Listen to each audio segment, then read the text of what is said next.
কালো ননস্টিক পাত্রে লুকিয়ে থাকা পোড়া দাগ দূর করবেন যেভাবে। আসসালামু আলাইকুম।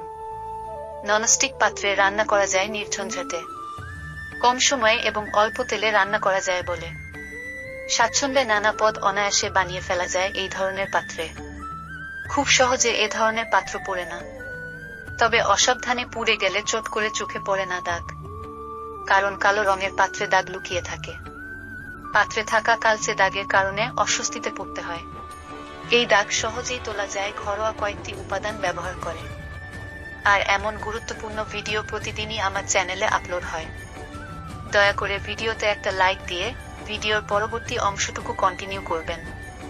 তো চলুন জেনে নিই কালো ননস্টিক পাত্রে লুকিয়ে থাকা পোড়া দাগ কিভাবে দূর করবেন।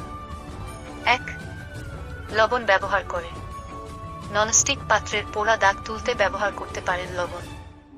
রান্না করার পর পাত্র ঠান্ডা হলে প্রথমে তা পানিতে ভিজিয়ে নিন। এরপর বেশ খানিকটা লবণ মাখিয়ে রাখুন। ঘণ্টাখানেক পর সাবান দিয়ে ধুয়ে ফেলুন। 2. ভিনেগার ব্যবহার করে। বড় একটি পাত্রে পরিমাণ মতো ভিনেগার নিয়ে ভিজিয়ে রাখুন ননস্টিকের পাত্র। খেয়াল রাখবেন যেন পাত্রের পোড়া অংশ ভিনেগারে ডুবে থাকে। পাত্রের পেছনে জমে থাকা তেল, কালি ধীরে ধীরে নরম হয়ে এলে তা তুলে ফেলুন ঘষে। 3. বেকিং সোডা ব্যবহার করে। কাচের জিনিস পরিষ্কার করতে বেকিং সোডা ব্যবহার করেন অনেকেই। এই সোডা দিয়ে ননস্টিক পাত্রের পোড়া দাগও তুলে ফেলা যায়। লবণ মাখানোর মতোই পানিতে পাত্র ভিজিয়ে বেকিং সোডা মাখিয়ে রাখুন।